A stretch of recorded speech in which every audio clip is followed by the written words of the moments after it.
സംഘത്തമിഴ് സാഹിത്യങ്ങൾ. കൃത്യമായി പറഞ്ഞാൽ സംഘത്തമിഴ് സാഹിത്യങ്ങളിൽ പറയുന്ന 5 ഭൂപ്രദേശങ്ങളുണ്ട്. കുറിഞ്ചി, മുല്ലൈ, മരുതം, നെയ്തൽ, പാലൈ. അതായത് ഓരോ ലാൻഡ്സ്കേപ്പിന്റെ നേച്ചർ. അതിൽ പാലൈ എന്ന് പറഞ്ഞാൽ ഡെസേർട്ട്. നമ്മുടെ പാലക്കാട് പാലൈക്കാടാണ് പാലക്കാടായത് എറ്റിമോളജിക്കൽ സയൻസിൽ. കൃത്യമായി പറഞ്ഞാൽ ഒറിജിനൽ തമിഴില് അകം പറഞ്ഞ ഉള്ളേ, പുറം പറഞ്ഞ വെളിയെ. മലയാളത്തിൽ എന്താണ് ഉള്ളേ പറയാൻ? അകത്തേക്ക്, വെളിയെ പറയാൻ പുറത്തേക്ക്. ഇപ്പോ തമിഴ്നാട് കേരള അതിർത്തിയായിട്ടുള്ള ഊരുകളുടെ പേരുകളെല്ലാം പല കാലത്തും കഴിഞ്ഞ 2500 വർഷമായിട്ട് ചേര, ചോള, പാണ്ഡ്യ, പല്ലവ കാലം തൊട്ട് ഏതെങ്കിലും 2 രാജ്യങ്ങളുടെ അതിർത്തിയാണ്. അതുകൊണ്ടാണ് പുറം ചെല്ലക്കൂടിയ വഴികളെല്ലാം പുറം എന്ന് അവസാനിക്കും. മീനാക്ഷിപുരം, ഗോവിന്ദാപുരം, പാലക്കാടൻ ചുരം 35 വർഷങ്ങൾക്ക് മുമ്പ്.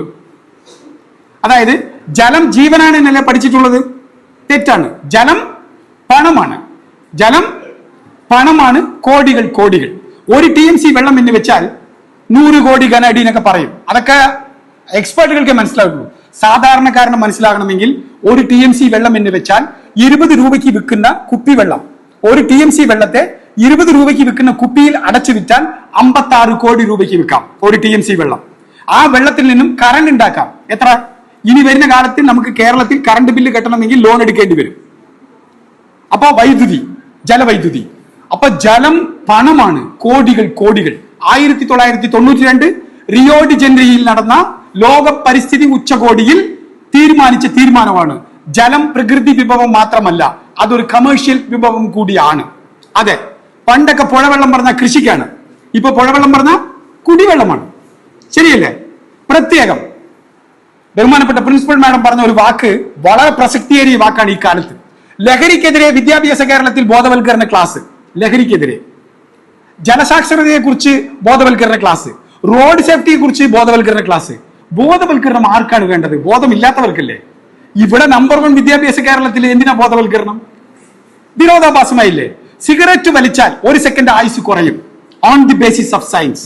സിഗരറ്റ് വലിച്ചാൽ 1 സെക്കൻഡ് ആയുസ് കുറയും. മനസ്സ് വിട്ട് ചിരിച്ചാൽ 1 സെക്കൻഡ് ആയുസ് കൂടും. On the basis of science.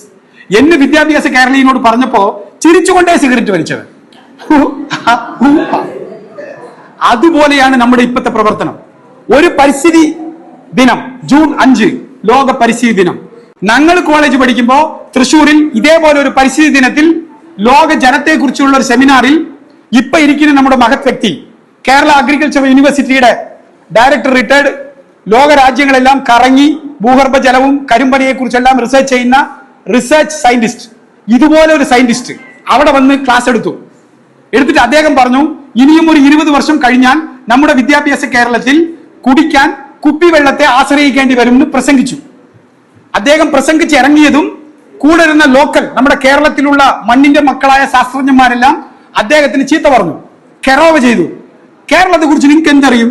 44 പുഴകളുള്ള കേരളത്തിൽ കുപ്പിവെള്ളം കുടിക്കേണ്ട ഗതികേട് മലയാളിക്ക് ഒരിക്കലും വരില്ല പറഞ്ഞു. ഇപ്പൊ നമ്മൾ എന്ത് ചെയ്യുന്നു? കുപ്പിവെള്ളം കുടിക്കുന്നത്. നമ്മൾ തിന്നുന്ന പച്ചക്കറി വിൽക്കുന്നത് ഡിച്ചിന്റെ അടുത്താണ്. ശരിയല്ലേ? കാലിലിടുന്ന ചെരുപ്പ് വിൽക്കുന്നത് എവിടെയാണ്? കണ്ണാടി പെട്ടിയിൽ AC യിലാണ്. ഈ ഡിച്ചിന്റെ അടുത്തുള്ള പച്ചക്കറി വാങ്ങിച്ച് തിന്നിട്ടാണ് നമ്മൾ ഭയങ്കര ഹൈജീനിക്കിന് പറഞ്ഞു നടക്കുന്നത്. pH വാല്യൂ 7 ആണെങ്കിൽ കുടിവെള്ളത്തിന് യോഗ്യമായ വെള്ളമാണ്. ഇപ്പൊ കേരളത്തിലുള്ള വെള്ളത്തിൽ pH വാല്യൂ ഇല്ല, 7 ഇല്ല. 6.5 ആണോ? 6.25 ഇല്ല. കോളിഫാം ബാക്ടീരിയ, കക്കൂസ് മാലിന്യം കലക്കാത്ത ഭൂഗർഭജലം കേരളത്തിൽ ഇല്ല. ഇതാണ് ശാസ്ത്രീയമായ സത്യം. അപ്പൊ ഭൂഗർഭജലം എങ്ങനെ മാറ്റും? 35 വർഷം മുമ്പ് തെക്കേ ഇന്ത്യയിൽ ഏറ്റവും കൂടുതൽ ഭൂഗർഭജലം ഉണ്ടായിരുന്ന സ്ഥലങ്ങളിൽ ഒന്നായിരുന്നു പാലക്കാടൻ ചുരം. പാലക്കാടൻ എന്താണ്? പാലക്കാടൻ ചുരം താമരശ്ശേരി ചുരം പോലെ റോഡ് ഇറങ്ങുന്നതാണോ? വയനാട് ചുരം പോലെ ഒരു കവാടമാണോ? ഇല്ല. 1600 കിലോമീറ്റർ നീണ്ടു കിടക്കുന്ന പശ്ചിമഘട്ട പർവ്വത നിരകൾ, കന്യാകുമാരി മുതൽ ഗുജറാത്ത് തപതി വരെ, തമിഴ്നാട്, കർണാടകം, കേരളം, ഗോവ, മഹാരാഷ്ട്ര, ഗുജറാത്ത് 6 സംസ്ഥാനങ്ങളിൽ നിലകൊള്ളുന്ന നമ്മുടെ ഭൂമിയുടെ പ്രായം 460 കോടി വർഷം. On the basis of science 460 കോടി വർഷം പ്രായമുള്ള ഭൂമിയിൽ ഏകദേശം 15 കോടി വർഷം പ്രായമുള്ളതാണ് പശ്ചിമഘട്ടം. പ്രീ കാംബ്രിയൻ പീരീഡ്, ഡൈനോസറുകൾ ഉണ്ടായിരുന്നതിന് നമ്മൾ വിശ്വസിക്കുന്ന കാലത്തിന് മുമ്പ് തൊട്ട് പശ്ചിമഘട്ടമുണ്ട്. പശ്ചിമഘട്ടം കണ്ടിട്ടുണ്ടോ? ഇതന്നെ പശ്ചിമഘട്ടം. നെല്ലിയാമ്പതിയും വാളയാറും കുന്നംപിടാരിയും ഇടുക്കിയും വയനാടും ഇതെല്ലാം പശ്ചിമഘട്ടമാണ്. ഒരു മതില് പോലെ 1600 കിലോമീറ്ററുള്ള ഏക വിടവാണ്, 1 and only ഗ്യാപ്പാണ് പാലക്കാടൻ ഗ്യാപ്പ്, പാലക്കാടൻ ചുരം. നമ്മുടെ പാലക്കാട് ജില്ല മാത്രമല്ല, കൊടൈക്കാനൽ വരെ, ദിണ്ടുക്കൽ ഉൾപ്പെടെ, കോയമ്പത്തൂർ ഉൾപ്പെടെ, തൃശൂർ ഉൾപ്പെടെയുള്ള ഇപ്പോഴത്തെ 8 ജില്ലകളാണ് പാലക്കാട് ചുരത്തിലുള്ളത്. തെക്കേ ഇന്ത്യയിൽ ഏറ്റവും കൂടുതൽ ഭൂഗർഭജലം ഉണ്ടായിരുന്ന സ്ഥലങ്ങളിൽ ഒന്നായിരുന്നു പാലക്കാടൻ ചുരം. അതുകൊണ്ടാണ് കൊക്കോകോള കമ്പനി വന്നു, പെപ്സി കമ്പനി വന്നു. കൊക്കോകോള കമ്പനി ഇവിടെ അത്രയും ജലം ഊറ്റിയെടുത്തു, പെപ്സി കമ്പനി ഊറ്റിയെടുത്തു, ഭൂഗർഭജലം ഇല്ല. ഇപ്പൊ കഴിഞ്ഞ 4 വർഷമായിട്ട് നമ്മുടെ കേന്ദ്ര സർക്കാരും സംസ്ഥാന സർക്കാരും തുടരെ റിപ്പോർട്ട് കൊടുക്കുകയാണ്, നമ്മൾ ഹെവി ഡേഞ്ചർ ആണ് പാലക്കാട് ചുരത്തിലെ. ഇന്ത്യയിൽ തന്നെ ഏറ്റവും കൂടുതൽ highly over exploited red belt ആണ്, ഭൂഗർഭജലം ഇല്ല താഴോട്ട്. ഇപ്പൊ ഈ ടേബിൾ കട്ട് ചെയ്യണമെങ്കിൽ ഇങ്ങനെ കട്ട് ചെയ്യാം അല്ലേ, ശരിയല്ലേ? താഴോട്ട് വാക്വമാണ്, ഇങ്ങനെ പറഞ്ഞാൽ പൊടവൻ ഇറങ്ങില്ലേ? അങ്ങനെയാണ് പാലക്കാട് ചുരം ഉള്ളത്. ഇപ്പൊ പറഞ്ഞില്ലേ, 15 കോടി വർഷം പ്രായമുള്ള പാലക്കാട് ഈ പശ്ചിമഘട്ടത്തില് ഇവിടെ മാത്രം എങ്ങനെ ഗ്യാപ്പായി എന്ന് ആരെങ്കിലും ചിന്തിച്ചിട്ടുണ്ടോ? കാരണം ഇപ്പോ ബഹുമാനപ്പെട്ട ഇളങ്കോവൻ സാർ പറഞ്ഞ ആ വിഷയമാണ്. മില്യൺ വർഷങ്ങൾക്ക് മുമ്പ് 2 നിഗമനമുണ്ട് ഫോർമേഷൻ ഓഫ് പാലക്കാട് ഗ്യാപ്പ്. ലോകത്തിൽ നമ്മുടെ ചിറ്റൂർ ഉൾപ്പെടെയുള്ള പാലക്കാട് ചുരം പോലുള്ള ഭൂപ്രദേശം എവിടെയും ഇല്ല എന്നുള്ളതിന് വിറ്റ്നസ് ആണ്. 15 കോടി വർഷമുള്ള പാലക്കാട് ചുരം പശ്ചിമഘട്ടത്തിലെ ഇവിടെ മാത്രം എങ്ങനെ ഗ്യാപ്പായി? ഇവിടെ മാത്രമാണ് ഗ്യാപ്പ്. ഇതാണ് പാലക്കാട് ചുരം. നടുക്കെ അറിയുന്ന ആ ഡാർക്ക് ബ്ലൂ ഡാർക്ക് ഭാരതപ്പുഴയാണ്. ഭാരതത്തിന്റെ പേരിലുള്ള ഏക പുഴയാണ് ഭാരതപ്പുഴ. അപ്പൊ 15 കോടി വർഷം പ്രായമുള്ള പശ്ചിമഘട്ടത്തിൽ ഇവിടെ മാത്രം എങ്ങനെ ഗ്യാപ്പായി എന്ന് വെച്ചാൽ 2 നിഗമനമാണ് ശാസ്ത്രം പറയുന്നത്. ഒന്ന് മൈസൂർ യൂണിവേഴ്സിറ്റിയുടെ നിഗമനം, മില്യൺ വർഷങ്ങൾക്ക് മുമ്പ് ഒരു വമ്പൻ ഉൽക്ക അറിയാല്ല, ആസ്ട്രോയിഡ് ഉൽക്ക ഇങ്ങനെ പഞ്ച് ചെയ്തു വീണു. അപ്പൊ ഈ ഭൂപ്രദേശം താന്നുപോയി.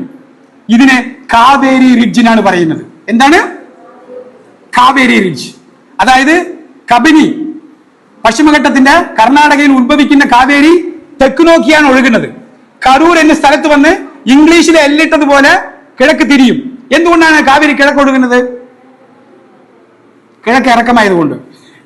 അതാണ് ആ ഭൂപ്രദേശം അങ്ങോട്ട് സ്ലോപ്പാണ്. ആനമലയിൽ ഉത്ഭവിക്കുന്ന ഭാരതപ്പുഴ പടിഞ്ഞാറ് നോക്കിയാണ് ഒഴുകുന്നത്. എന്തുകൊണ്ട് പടിഞ്ഞാറ് നോക്കി ഒഴുകുന്നു? പടിഞ്ഞാറ് ചരിവായതുകൊണ്ട്. അതാണ് കാവേരി റിഡ്ജ്. ഈ ഊൾക്ക് വീണത് കൊണ്ടും ഫിഷർ ടൈപ്പ് വാൾക്കുണോ ഉള്ളത് കൊണ്ടും നമ്മുടെ ചിറ്റൂർ താലൂക്ക്, പ്രത്യേകിച്ചും പാലക്കാട് ജില്ലയുടെ സോയിൽ ബ്ലാക്ക് സോയിലാണ്. നമ്മുടെ തമിഴ്നാട്ടില് ദിണ്ടുക്കലിനടുത്ത് ചോളവന്താൻ പറഞ്ഞ ഒരു സ്ഥലമുണ്ട്. മധുരയ്ക്ക് മുമ്പ് ചോളവന്താൻ. ട്രെയിനിൽ നിങ്ങൾ രാമേശ്വരം പോവുകയാണെങ്കിൽ ചോളവന്താൻ റെയിൽവേ സ്റ്റേഷൻ ഉണ്ട്. ട്രെയിനിൽ ഇറക്കി പോകാറില്ല നിങ്ങൾ പഴനി കഴിഞ്ഞിട്ട്. ചോളവന്താനും ചിറ്റൂരും ഡിറ്റോ ആണ് പല വിഷയങ്ങളിലും. കരിമ്പ് വരും, തെങ്ങ് വരും, റബ്ബർ വരും, പരുത്തി വരും, നിലക്കടല വരും, മാങ്ങ വരും, എല്ലാം വരും. അത്രയും വളക്കൂറുള്ള ബ്ലാക്ക് സോയിൽ. പാലക്കാട് ജില്ലയിലുള്ള ദിണ്ടുക്കൽ വരെയുള്ള നമ്മൾ ഏത് ടൂത്ത് പേസ്റ്റ് വെച്ച് പല്ല് തേച്ചാലും പല്ല് വെളുക്കില്ല. കാരണം ഈ മണ്ണില് ഫ്ലൂറൈഡ് കൂടുതലാണ് നമ്മുടെ മണ്ണിൽ. ഇപ്പൊ 2 വിഷയം പറഞ്ഞു. തെക്കേ ഇന്ത്യയിൽ ഏറ്റവും കൂടുതൽ ഭൂഗർഭജലം ഉണ്ടായിരുന്ന സ്ഥലങ്ങളിൽ ഒന്നായിരുന്നു പാലക്കാട്. തെക്ക് പടിഞ്ഞാറൻ മൺസൂൺ, വടക്കിഴക്കൻ മൺസൂൺ, 2 മൺസൂൺ കിട്ടുന്ന സ്ഥലം, മുട്ടുന്ന സ്ഥലം. ഇപ്പൊ ആ മഴയില്ല, ആ പരമ്പരാഗത കാലാവസ്ഥയില്ല. അപ്പൊ ഈ ഭൂഗർഭജലം ഇല്ലാതായി. കൊക്കോകോള പെപ്സി മാത്രമല്ല, ഇവിടെയുള്ള നെൽകർഷകർ ഒരു കൃത്യമായിട്ടുള്ള കണക്ക് പറയാറുണ്ട്. നെല്ലറിയാണല്ലോ പാലക്കാട്, കേട്ടിട്ടില്ലേ? 1 കിലോ നെല്ല് ഉൽപ്പാദിപ്പിക്കാൻ 8000 ലിറ്റർ വെള്ളം വേണം. 8000 ലിറ്റേഴ്സ് വെള്ളം ഉണ്ടെങ്കിൽ 1 കിലോ നെല്ല് ഉൽപ്പാദിപ്പിക്കാൻ പറ്റുള്ളൂ. അതേപോലെ നമ്മുടെ ചിറ്റൂർ താലൂക്ക് പാലക്കാട് ജില്ലയിൽ 19 ചന്ദന കമ്പനികൾ ഉണ്ടായിരുന്നു. Sandalwood factory. ബഹുമാനപ്പെട്ട വീരപ്പൻ കേട്ടിട്ടില്ലേ? ചന്ദനതീരം കേട്ടിട്ടില്ലേ? വീരപ്പൻ കൊല്ലപ്പെട്ടെന്നൊക്കെ കേട്ടില്ലേ?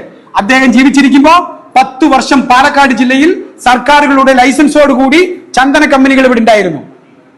ആ ചന്ദന കമ്പനികളിൽ 1 കിലോ ചന്ദനം മുട്ടി ബോയിൽ ചെയ്ത് ഓയിലാക്കി പെർഫ്യൂം ആക്കും, എക്സ്പോർട്ട് ചെയ്യും.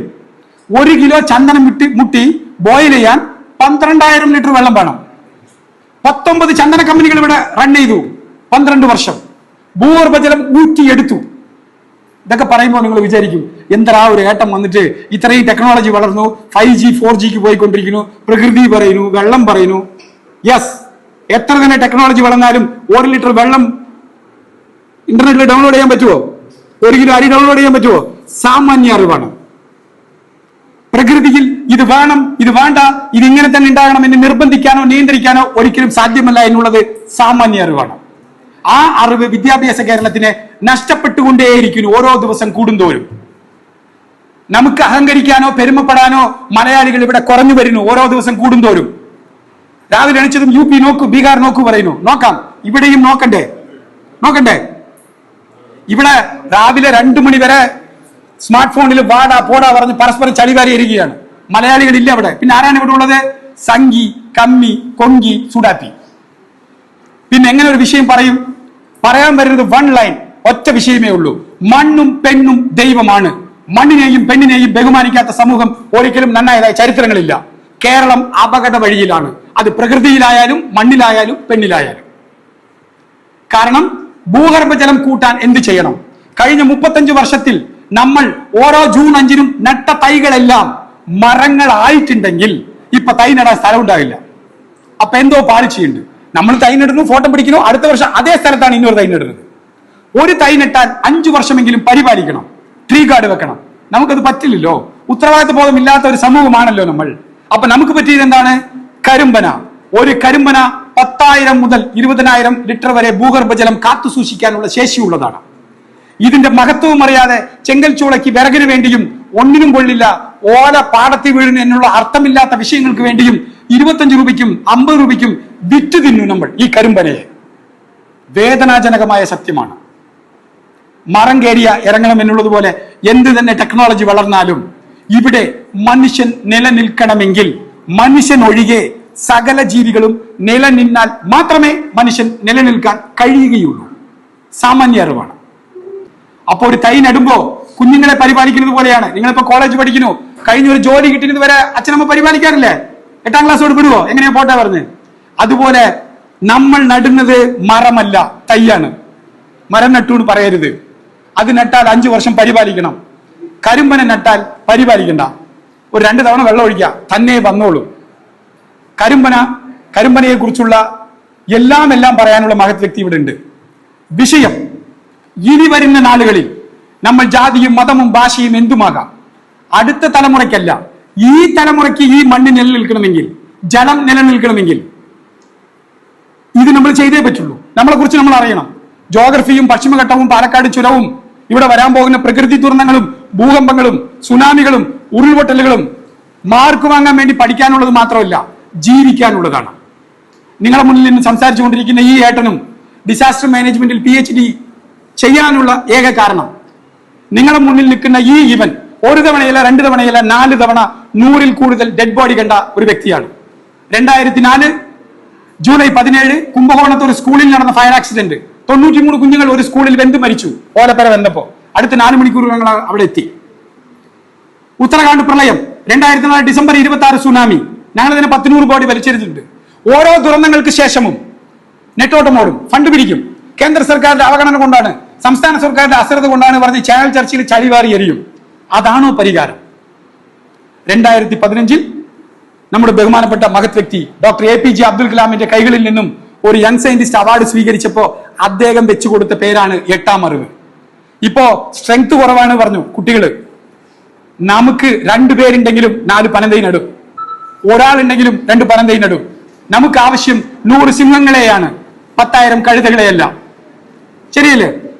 അപ്പോ നമുക്ക് ഇനി വരുന്ന നാളുകളിൽ എല്ലാ തൈകളും നടാം. പക്ഷെ കരിമ്പനയും നടണം. പാലക്കാട് പറഞ്ഞാൽ കരിമ്പനയുടെ അടയാളമാണ്, ബ്രാൻഡാണ്. അത് വെറുതെ കവിത എഴുതാനുള്ളതല്ല. ഭാരതപ്പുഴയും ഇവിടുള്ള പുഴകളും നദികളും പ്രകൃതിയും കവിത എഴുതാനുള്ളത് മാത്രമല്ല, അത് ഫ്രാക്ചർ ലൈനാണ്. ജോഗ്രഫിയിൽ പ്രകൃതി ദുരന്തങ്ങൾ സൃഷ്ടിക്കാനുള്ളതാണ്. മോറോവർ നമ്മൾ എല്ലാവരും ഒരു എഡ്ജിലാണ്. 1900 ഫെബ്രുവരി 8 പുലർച്ചെ 3:11 126 വർഷങ്ങൾക്ക് മുമ്പ് ഫെബ്രുവരി മാസം 8-ാം തീയതി 1900 തെക്കേ ഇന്ത്യയിൽ ഏറ്റവും വലിയ ഭൂകമ്പത്തിന്റെ പ്രഭവ കേന്ദ്രം ചിറ്റൂർ നെല്ലേപ്പിള്ളിയാണ്. റിക്ടർ സ്കെയിലിൽ 6.4 ഭൂകമ്പം ഇവിടെ സംഭവിച്ചു. 9,000 പേര് മരിച്ചുപോയി. ഇവിടെ മാത്രമല്ല, കോയമ്പത്തൂരും കൊച്ചിയും ഇത്രയും ഭൂപ്രദേശം അതിന്റെ പ്രത്യാഘാത ഉണ്ടായിരുന്നു. അതുപോലുള്ള ഭൂകമ്പങ്ങൾ 100 വർഷത്തിനുള്ളിൽ തീർച്ചയായും വന്നേ തീരും. ± about 30 years. 30 വർഷം മുന്നിലാകാം, പിന്നിലാകാം. We are in edge. Expect the unexpected. Be alert, be prepared, be planned. ഇനി വരുന്ന നാളുകളിൽ ഇനി പറയാൻ പോകുന്ന വാക്കുകളെല്ലാം നിങ്ങൾ കേൾക്കാം. എൽ നിനോ, ലാ നിന, കേട്ടിട്ടില്ലേ വാക്കുകളൊക്കെ? ചൊന്നപടി കേൾക്കാത്ത കുറുമ്പ് ചെയ്യുന്ന കുട്ടിപ്പയ്യൻ, അവനാണ് എൽനിനോ. സ്പാനിഷ് ഭാഷയിലാണ്. Uncontrolled abnormal unconditional climate. നമ്മുടെ കരിമ്പനയെ കുറിച്ചും ഇതിന്റെ പ്രത്യേകത, അതായത് ഇതിന്റെ സ്പെഷ്യാലിറ്റി, നമ്മുടെ പാലക്കാട് ചുരത്തിന്റെ സ്പെഷ്യാലിറ്റി, നമ്മൾ ഇവിടെ ജീവിക്കുന്നത് ഒരു ഗിഫ്റ്റാണ് എന്നുള്ളത് വെറും വാക്കല്ല. ഇതിനെക്കുറിച്ചെല്ലാം നമ്മോട് പങ്കുവെക്കാൻ